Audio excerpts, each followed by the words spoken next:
5천만 원 전액 인출이요. 고객님, 혹시 보이스피싱 전화 받으신 거 아닌가요?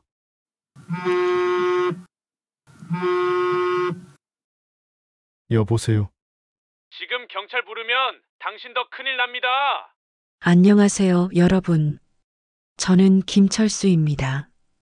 올해 68세고요. 37년간 공기업에서 성실하게 일하다가 작년에 퇴직했습니다. 지금부터 제가 겪은 일을 말씀드리려고 해요. 아마 여러분도 비슷한 전화를 받아보셨을 거예요. 아니면 앞으로 받게 될지도 모르고요. 제 이야기를 끝까지 들어보시면 왜 평생 성실하게 살아온 사람도 순간에 무너질 수 있는지 이해하게 될 겁니다. 평온했던 어느 화요일 아침, 그날은 정말 평범한 날이었어요. 2024년 11월 12일 화요일, 아침 6시에 일어나서 늘 하던 대로 동네 뒷산을 한 바퀴 돌고 왔습니다. 여보, 산책 다녀왔어. 수고했어요. 아침 차려놨으니까 씻고 드세요. 아내와 단출한 아침을 먹으면서 생각했어요. 참 평온하다. 퇴직금 5천만 원을 은행에 안전하게 넣어놨고, 연금도 나오고, 건강도 괜찮고, 별일 없이 이렇게 살면 되겠구나 싶었죠. 그런데 그 평온함이 단 한 통의 전화로 완전히 무너질 줄은 꿈에도 몰랐습니다. 오전 9시 47분. 정확히 기억해요. 집 전화벨이 울렸거든요. 여보세요? 안녕하십니까? 서울중앙지검 금융범죄수사부입니다. 순간 머리가 하얘졌어요. 검찰? 왜 저한테? 고객님, 성함이 김철수님 맞으시죠?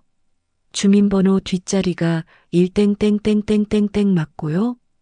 깜짝 놀랐습니다. 제 개인정보를 정확히 알고 있는 거예요. 네. 맞는데 무슨 일이신지.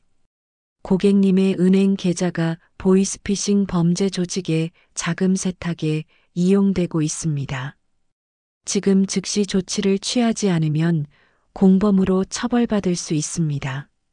머리를 한 대 얻어맞은 기분이었어요. 저는 평생 법 하나 어긴 적 없는 사람인데 범죄자가 될 수도 있다는 거잖아요. 그런데 저는 아무것도 한 게 없는데요. 네, 저희도 알고 있습니다. 고객님은 피해자시고요. 하지만 절차상 협조를 해주셔야 합니다. 전화 너머로 타이핑 소리가 들리니까 정말 수사기관에서 걸어온 것 같았어요. 게다가 법률 용어도 척척 나오고요. 지금 고객님 계좌 조회해 보니까 어제 오후 2시경 의심스러운 거래 내역이 있네요. 300만 원이 들어왔다가 바로 빠져나갔습니다. 네, 그런 일은 없었는데요. 범죄 조직이 고객님 모르게 사용한 겁니다. 통장을 도용당하신 거예요. 여러분, 이때 제 심정이 어땠을지 상상해 보세요. 평생 성실하게 살아온 사람이 갑자기 범죄자가 될 수도 있다는 얘기를 듣는 거예요. 다리가 후들거렸습니다. 그럼 어떻게 해야 하나요? 지금 즉시 계좌에 있는 돈을 안전한 곳으로 옮겨야 합니다. 범죄 조직이 또 사용할 수 있거든요. 안전한 곳이라면 어디요? 저희 검찰에서 관리하는 피해자 보호 계좌가 있습니다. 거기로 임시로 옮겨놓으면 수사가 끝날 때까지 안전하게 보관해 드립니다. 그때 제 머릿속에는 온통 안전이라는 단어만 맴돌았어요. 5천만 원이라는 큰 돈이 위험하다는데 검찰에서 안전하게 보관해 준다니까 당연히 따라야 한다고 생각했죠. 협조하지 않으시면 어쩔 수 없이 연루 혐의자로 체포영장을 신청해야 합니다. 이 말을 듣는 순간 온몸에 소름이 돋았어요. 평생 쌓아온 명예가 하루아침에 무너질 수도 있다는 생각에 정신이 하나도 없었습니다. 알겠습니다. 어떻게 하면 되나요? 지금 즉시 은행에 가셔서 계좌에 있는 돈을 전액 인출하십시오.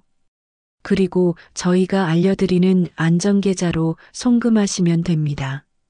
전화를 끊고 나서 아내에게 말했어요. 여보, 은행에 잠깐 다녀올게. 무슨 일로? 그냥 좀 급한 일이 있어서. 왜 그때 사실대로 말하지 않았을까요? 지금 생각해보면 부끄럽고 창피해서였던 것 같아요. 내가 범죄에 연루됐다는 사실을 아내가 알면 얼마나 실망할까 싶어서요. 은행까지 가는 10분 동안 머릿속이 복잡했습니다. 평생 모은 5천만 원을 남에게 맡긴다는 게 쉬운 일은 아니잖아요. 하지만 검찰에서 안전하게 보관해 준다니까 별 수 없다고 생각했어요. 손에는 통장과 도장, 신분증이 꽉 쥐어져 있었습니다. 손바닥에 땀이 촉촉하게 맺혔어요. 어서 오세요, 고객님. 네. 인출을 좀 하려고 하는데요. 얼마나 인출하시겠어요? 5천만 원. 전액이요. 창구 직원이 고개를 갸웃했어요. 30대 정도 되어 보이는 여직원이었는데 표정이 조금 이상해지더라고요. 고객님, 큰 금액인데 특별한 용도가 있으신가요? 그때 제가 실수를 했어요. 너무 긴장한 나머지 사실대로 말해버린 거예요. 검찰에서 계좌가 범죄에 연루됐다고 해서. 직원의 표정이 순간 굳어졌습니다. 고객님, 혹시 모르는 번호에서 전화 오지 않았나요? 네. 왜요? 보이스피싱일 가능성이 높습니다. 검찰이나 경찰에서는 절대로 이런 방식으로 돈을 요구하지 않아요. 순간 머리가 띵했어요. 보이스피싱? 설마 내가? 그때 제 휴대폰이 울렸어요. 아까 그 번호였죠. 왜 이렇게 오래 걸려요? 빨리 처리하셔야 합니다. 그게 은행에서 보이스피싱이라고. 무슨 소리예요? 저희는 정말 검찰입니다. 지금 경찰 부르면 당신 더 큰일 납니다. 목소리가 갑자기 거칠어졌어요. 아까까지 친절하던 사람이 완전히 다른 사람이 된 것 같았죠. 은행 직원이 즉시 보안팀에 연락했고 경찰에도 신고했어요. 몇 분 후 경찰관이 도착했죠. 어르신, 전화 끊으세요. 100% 보이스피싱입니다. 하지만 검찰이나 경찰에서는 절대로 돈을 안전계좌로 옮기라고 하지 않습니다. 그런 계좌 자체가 존재하지 않아요. 그 순간 모든 게 무너졌어요. 내가 속았다는 사실이 믿어지지 않았죠. 손을 떨며 의자에 앉았어요. 온몸에 힘이 빠지더라고요. 다행히 5천만 원은 그대로 지킬 수 있었어요. 하지만 평생 쌓아온 자존감이 한순간에 무너졌죠. 내가 이렇게 쉽게 속을 사람이었나 싶어서 너무 부끄러웠어요. 집에 돌아가서 아내에게 모든 걸 털어놨어요. 여보, 나 큰일 날 뻔했어. 무슨 일이야? 사실대로 다 얘기하니까 아내 눈에서 눈물이 주르륵 흘렀어요. 당신 괜찮아. 돈 잃지 않았잖아. 내가 이렇게 바보가 된 줄 몰랐어. 평생 성실하게 살아왔는데 이런 사기에 넘어갈 뻔하다니. 그래도 은행 직원이 막아줘서 다행이야. 요즘 이런 사기가 얼마나 교묘한지 몰라. 여러분, 제 이야기를 들어보시니까 어떠세요? 나는 절대 안 속아 이렇게 생각하실 수도 있어요. 저도 그랬거든요. 평생 남을 속인 적도 없고 속아본 적도 없다고 자신했어요.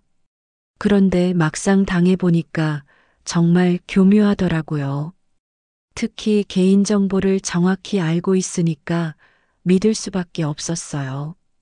그리고 검찰, 수사기관 이런 단어만 나와도 위축되잖아요. 평범한 사람들은 권위에 약하거든요. 제가 여러분에게 꼭 말씀드리고 싶은 건 이런 전화가 오면 무조건 의심부터 하라는 거예요. 며칠 뒤에 저희 동네 경로당에서 경찰이 주최한 보이스피싱 예방 교육이 있었어요. 경찰관이 저에게 직접 경험담을 말해달라고 하더라고요. 안녕하세요, 여러분. 저는 며칠 전에 실제로 보이스피싱 전화를 받았던 김철수입니다.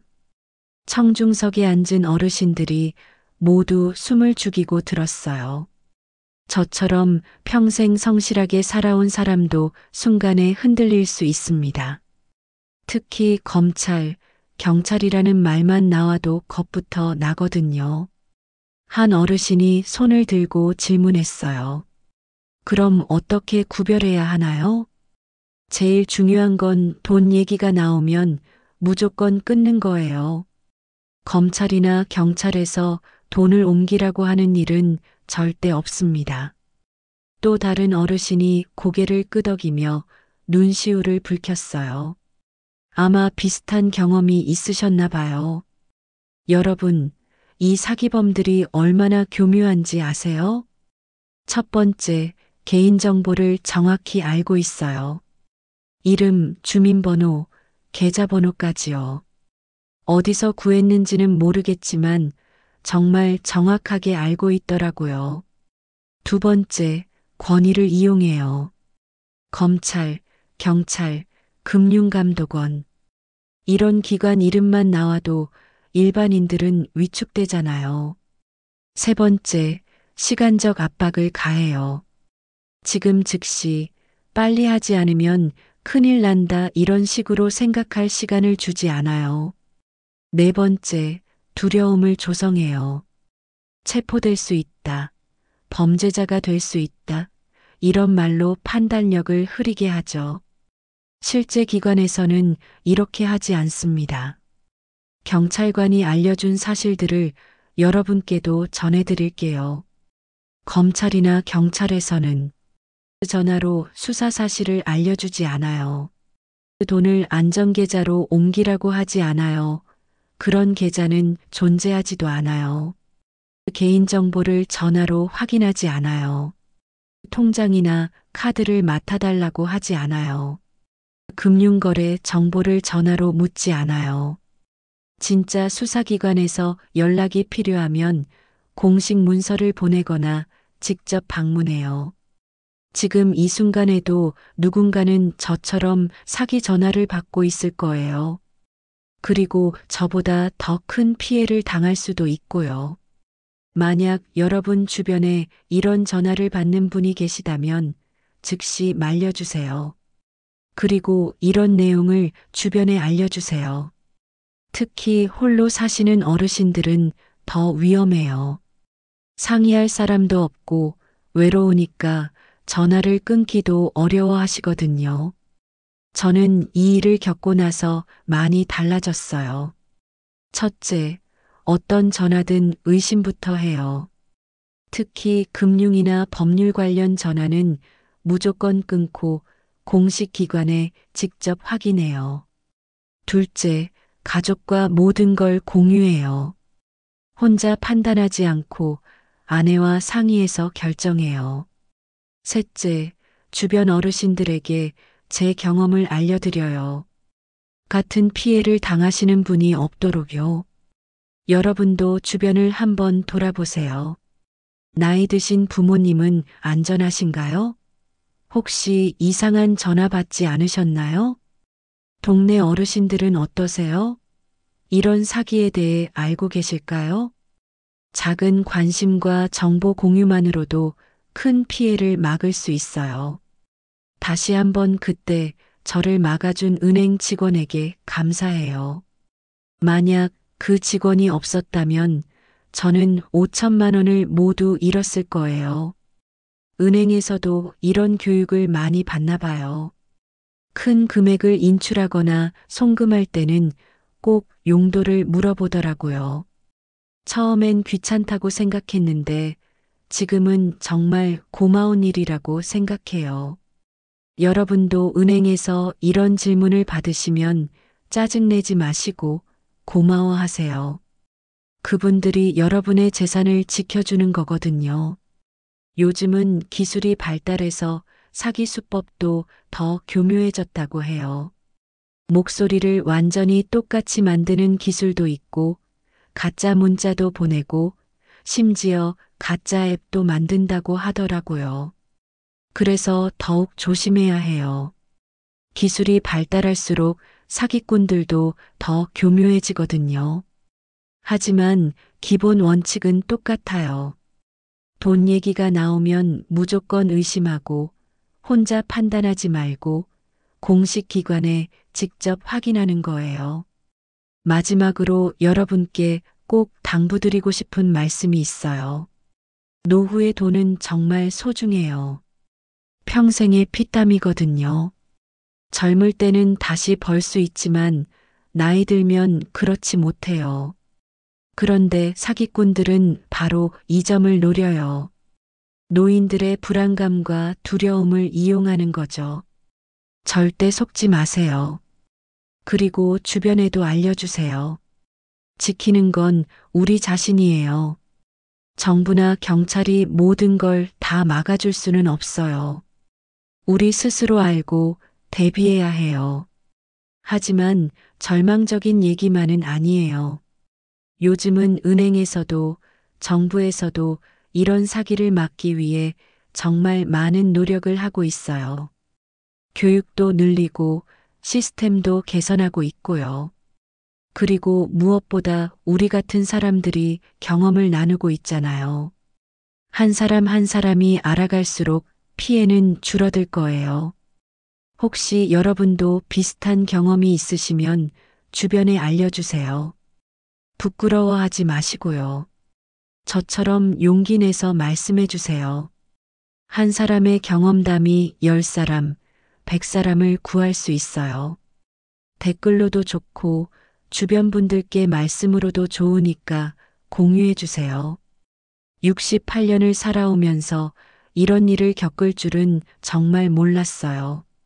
하지만 이 경험을 통해 많은 걸 배웠어요. 세상에는 정말 나쁜 사람들이 있다는 것. 그래도 좋은 사람들이 더 많다는 것. 그리고 우리 스스로를 지키는 게 가장 중요하다는 것. 여러분, 오늘부터라도 조심하세요. 그리고 주변에도 알려주세요. 노후의 돈은 평생의 피땀입니다. 지키는 건 우리 자신입니다. 감사합니다.